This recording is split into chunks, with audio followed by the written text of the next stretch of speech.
सोचिए एक ऐसे इंसान के बारे में जिसके पैर की हड्डियां टूट चुकी हैं और जिसकी किडनी फेल होने की कगार पर है। फिर भी वो उठ खड़ा होता है 100 माइल की दौड़ पूरी करने के लिए। मतलब कोई भी एक्सरे मशीन ले आइए या कोई मेडिकल साइंस का फॉर्मूला लगा लीजिए, इस लेवल की जो जिद होती है ना, उसे समझाया नहीं जा सकता। और यहीं पर असली रहस्य शुरू होता है, क्योंकि जब हम इंसानी क्षमता की बात करते हैं तो विज्ञान के तय नियम एकदम से काम करना बंद कर देते हैं। शरीर टूट सकता है, लेकिन जब दिमाग किसी चीज को सच मान लेता है ना, तो वो दर्द के सारे सिग्नल्स को पूरी तरह से बाईपास कर देता है।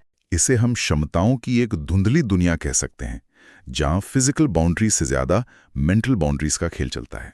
और आज हम जिस सोर्स मटेरियल पर बात कर रहे हैं वो कोई आम कहानी नहीं है। अरे बिल्कुल नहीं, हम बात कर रहे हैं डेविड गॉगिन्स की लिखी हुई किताब कांट हर्ट मी के बारे में।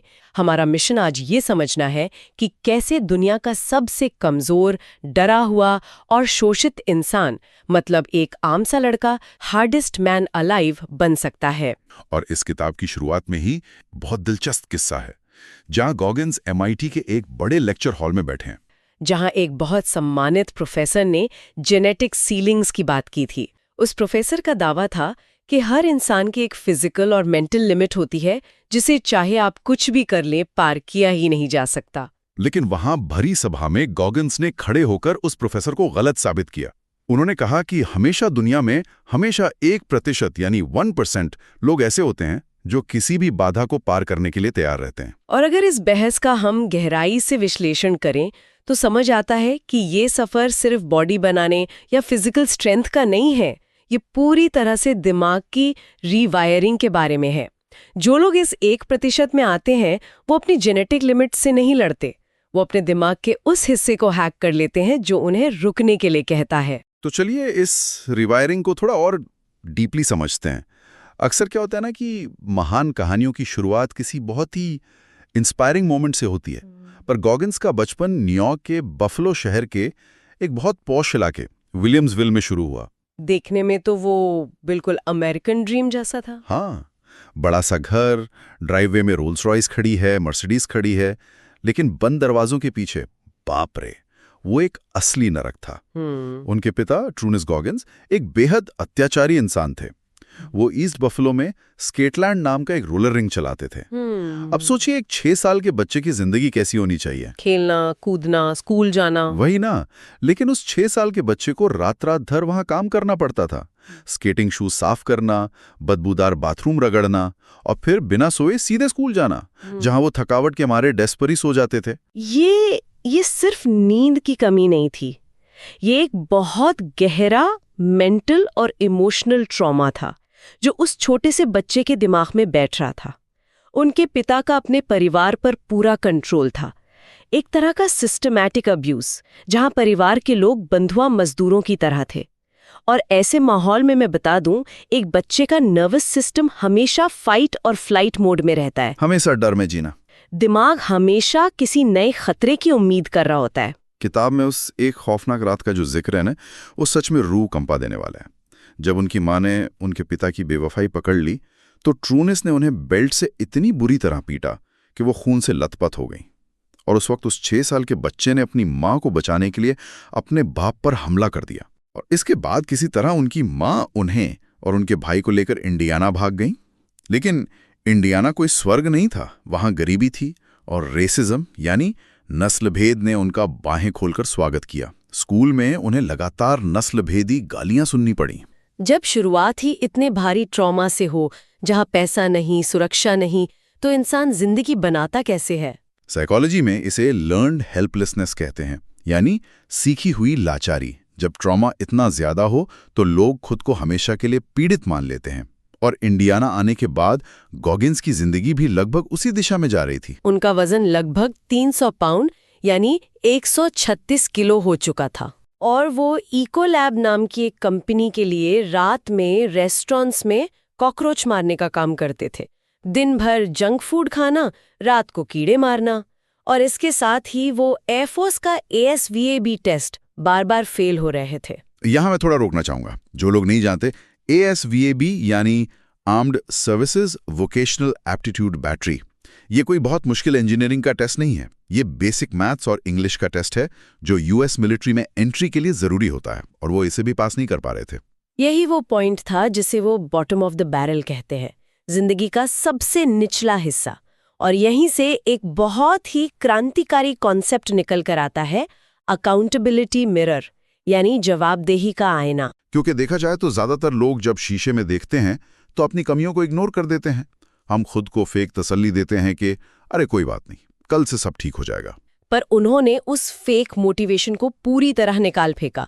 उन्होंने आईने के सामने खड़े होकर खुद को वो बातें कहीं जो कोई दुश्मन भी ना कहे। उन्होंने खुद से कहा, तुम मोटे हो, डरपोक हो, और तुम्हारी ये हालत किसी और की वजह से नहीं, तुम्हारी अपनी वजह से है। और उन्होंने अपना सर मुंडवाया और अपने सारे छोटे बड़े गोल्स को पोस्ट-इट नोट्स पर लिखकर आईने पर चिपका दिया। देखिए, सेल्फ इम्प्रूवमेंट के लिए ना अपने ईगो को पूरी तरह मारना पड़ता है। जब तक ये स्वीकार ना किया जाए कि गलती अपनी है, तब तक सुधार शुरू ही नहीं हो सकता। ये आईना दिमाग के उस हिस्से को बंद करने का टूल था जो बहाने बनाता है। और इसी आईने के सामने सच बोलने के बाद उन्होंने एक ऐसा टारगेट चुना जो उस वक्त टोटली इम्पॉसिबल लग रहा था। उन्होंने डिसाइड किया कि वो नेवी सील बनेंगे, लेकिन उसके लिए उन्हें 3 महीने से भी कम वक्त में 100 पाउंड से ज्यादा वजन कम करना था, जो कि उन्होंने लगातार साइकिल चलाकर, दौड़कर और भूखे रहकर कर भी दिखाया। और वजन कम करने के बाद वो पहुंचे नेवी सील की उस खौफनाक बर्ड्स ट्रेनिंग में, यानी basic under water demolition seal training. और यही मुलाकात होती है उनकी हेल वीक से। मिलिट्री हिस्ट्री में हेल वीक एक ऐसा नाम है जो डर पैदा कर देता है। ये 5-6 दिन लगातार चलता है, जहां बिना सोए, ठंडे पानी और भारी फिजिकल टॉर्चर के बीच से गुजरना होता है। इसका मकसद स्टैमिना चेक करना नहीं है, इसका मकसद दिमाग को चेक करना है कि जब इंसान मौत के करीब होता है तो वो रिएक्ट कैसे करता है। और उन्होंने ये हेल वीक एक नहीं बल्कि 3 बार किया। शुरू में निमोनिया और चोटों की वजह से छोड़ना पड़ा, पर तीसरी बार, जो सबसे चौंकाने वाली बात है, उनके दोनों पैरों की हड्डियां टूट चुकी थी, स्ट्रेस फ्रैक्चर्स थे। उन्होंने अपने टूटे हुए पैरों को डक्ट टेप से पूरी तरह बांधा ताकि हड्डियां अपनी जगह रुकी रहें, और उस हालत में वो पूरी ट्रेनिंग दौड़कर खत्म की। पर यहाँ मुझे थोड़ा पुशबैक देना है। बोलिए। मतलब क्या ये सच में बहादुरी है? अपनी हड्डियां तोड़वा लेना, उम्र भर के लिए अपाहिज होने का रिस्क लेना, क्या इसे एक आदर्श माइंडसेट कहा जा सकता है, या ये सिर्फ पागलपन है? ये बहुत ही लाजमी सवाल है। अगर strictly medical point of view से देखा जाए तो ये डेंजर है, हानिकारक है। गॉगिन्स खुद कहते हैं कि उनका रास्ता हर किसी के लिए नहीं है। लेकिन यहाँ लेसन टूटी हड्डियों का नहीं है, लेसन दिमाग के उस हिस्से को कंट्रोल करने का है जो पेन में गिव अप कर देता है। ये एक सोची समझी मेंटल स्ट्रैटेजी थी, और यहीं पर वो द कुकी जार का कॉन्सेप्ट लाते हैं। ये न्यूरोलॉजी और साइकोलॉजी का एक मास्टर स्ट्रोक है। होता क्या है, जब कोई भारी दर्द में होता है तो दिमाग का अमिगडाला पैनिक करता है और बॉडी को रुकने का ऑर्डर देता है। उस वक्त दिमाग हार मानने की जिद करता है। ऐसे में अपने दिमाग के उस इमेजिनरी कुकी जार में हाथ डालना होता है जहां पुरानी जीत और स्ट्रगल्स का कलेक्शन है। अच्छा, जैसे वो याद करते थे कि कैसे उन्होंने पहली बार 5 पाउंड वजन कम किया था, या बचपन में इतने ट्रॉमा के बावजूद पढ़ना सीखा था। तो ये सिर्फ पुरानी यादें ताज़ा करना नहीं हुआ? नहीं, ये एक केमिकल रिएक्शन है। जब उन जीत को याद किया जाता है तो दिमाग में डोपामीन रिलीज होता है। ये डोपामीन नर्वस सिस्टम को शांत करता है, पेन सिग्नल्स को स्लो करता है और एक और कदम आगे बढ़ने की ताकत देता है। ये अपने ही दिमाग को हैक करना है। क्या बात है! दर्द के बीच दिमाग को याद दिलाना कि मैं पहले भी यहाँ से निकला हूँ। और इसी ट्रेनिंग में एक और इवेंट हुआ था, साइको पीट नाम के इंस्ट्रक्टर का। वो इंस्ट्रक्टर तो जैसे उनकी और उनकी बोट क्रू की जिंदगी नरक बनाने पे तुला था, पर रोने या हार मानने के बजाय उन्होंने पानी में गोते लगाते हुए, ठंडी रेत में रेंगते हुए अपने थके हुए क्रू को जोश से भर दिया, और उस इंस्ट्रक्टर की आंखों में आंखें डालकर मुस्कुराने लगे। इसे वो टेकिंग सोल्स कहते हैं। अब देखिए, टेकिंग सोल्स सुनने में एग्रेसिव लगता है, पर इसका मतलब किसी को नीचा दिखाना नहीं है। ये अपने अंदर का एक मेंटल गेम है। अगर कोई इंस्ट्रक्टर उम्मीद कर रहा है कि आप टूट जाएंगे और उस वक्त आप इतनी एक्सीलेंस दिखाते हैं कि सामने वाले का मोराल ही टूट जाए, वो हैरान था कि जिसे वो तोड़ना चाहता है वो दर्द में मुस्कुरा रहा है। ये सामने वाले को आपकी मेंटल टफनेस की रिस्पेक्ट करने पर मजबूर कर देता है। ये एक बहुत पावरफुल टूल है। लेकिन सील बनने के बाद भी कहानी रुकती नहीं है। अपने मरे हुए सील साथियों के परिवारों के लिए पैसा जुटाने के लिए उन्होंने एक नई दुनिया में कदम रखा, अल्ट्रा मैराथन की दुनिया, जो हमें इंसानी शरीर की फिजिकल लिमिट्स के साइंस तक ले जाती है। और अल्ट्रा मैराथन कोई नॉर्मल मैराथन नहीं है। ये 100 माइल यानी करीब 107 किलोमीटर या उससे ज्यादा की दौड़ होती है, जहां एनर्जी बिल्कुल जीरो हो चुकी होती है। और उन्होंने सैन डिएगो वनडे रेस में बिना किसी ट्रेनिंग के 100 माइल दौड़ने का फैसला कर लिया। एक हैवी वेट लिफ्टर अचानक इतनी लंबी रेस में उतर गया। 70 मील के बाद हालत इतनी खराब थी कि वो खून पेशाब कर रहे थे, किडनी फेल होने वाली थी, पैरों की छोटी हड्डियां टूट चुकी थीं। एक कुर्सी पे बैठे थे और हिल भी नहीं पा रहे थे। हाँ, लेकिन फिर भी अपनी पत्नी की मदद से उठे और पूरी रेस खत्म की।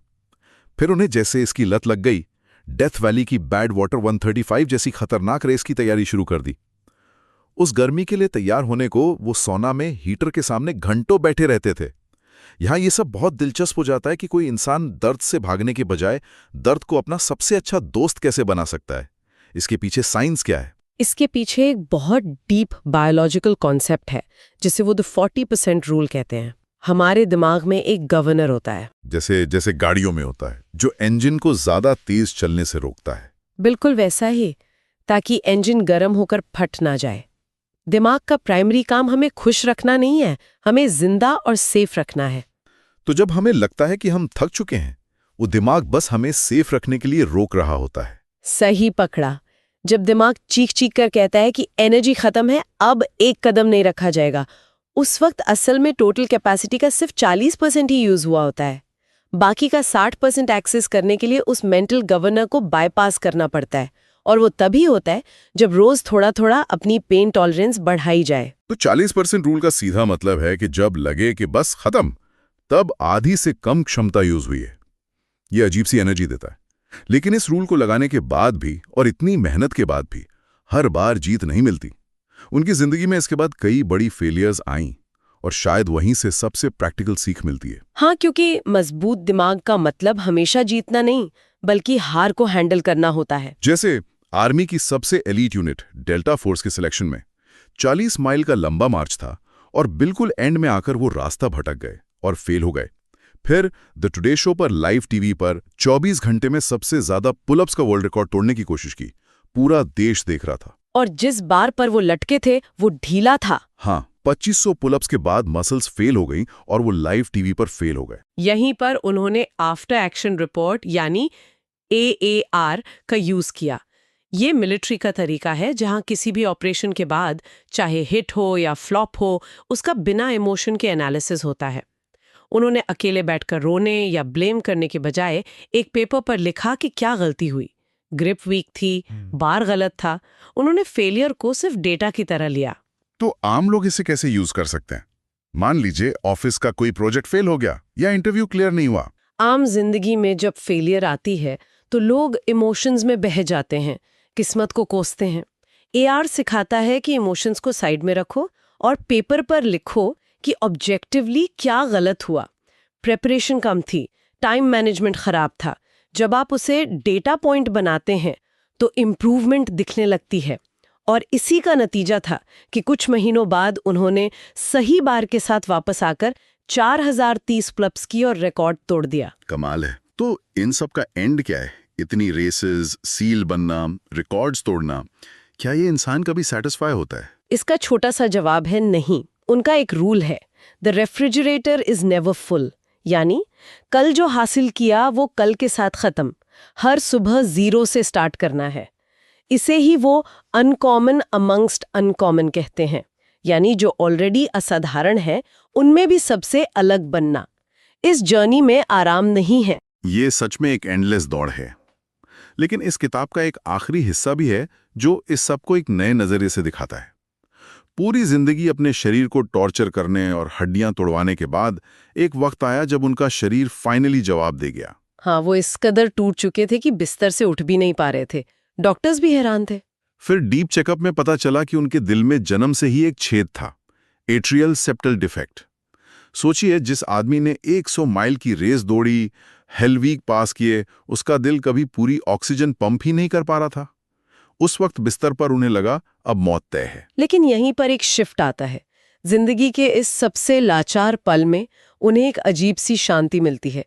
जब दौड़ने को कोई रेस नहीं बची तो उन्होंने पीछे मुड़कर अपनी पूरी जिंदगी देखी उस छोटे बच्चे को देखा जिसे पढ़ना नहीं आता था, जो रोज पिटता था। और पहली बार उन्होंने उस बच्चे को माफ किया, अपने पिता को माफ किया जिसने उन्हें ट्रॉमा दिया था। और सबसे बड़ा स्टेप, खुद को अपनी कमियों के साथ एक्सेप्ट किया। ये पूरी जर्नी किसी मेडल या वर्ल्ड रिकॉर्ड के लिए थी ही नहीं। तो फिर किस लिए थी? ये अपने अंदर के उस गहरे डर, इनसिक्योरिटी और उस बचपन की विक्टिम मेंटालिटी को मानने के लिए थी। शांति किसी फिनिश लाइन को क्रॉस करके नहीं मिली, बल्कि अपनी सच्चाई को पूरी तरह अपनाने पर मिली। ये सच में रोंगटे खड़े कर देने वाला है। वो बाहर से दुनिया के रिकॉर्ड से लड़ रहे थे, पर असल में वो अपने अंदर के भूत से लड़ रहे थे। इस चर्चा से वो एक्सरे वाली बात बिल्कुल साफ हो जाती है जहां हमने शुरुआत की थी। हमारे अंदर क्या छिपा है, इंसान कितनी दूर जा सकता है, ये कोई मशीन नहीं बता सकती। अगर ये बात थोड़ी सी भी सच है कि हम सब अपनी क्षमता का सिर्फ 40% ही यूज कर रहे हैं, तो एक बहुत गहरा सवाल उठता है। इस आराम, सुविधा और छोटे-मोटे डर के चक्कर में हमने अपने अंदर कितनी महानता, कितने बड़े इंसान को कैद करके रखा हुआ है। क्या हो अगर वो दिमाग का गवर्नर हटा दिया जाए? क्या हो अगर दर्द के उस पार छिपी हुई उस दुनिया को खोज लिया जाए?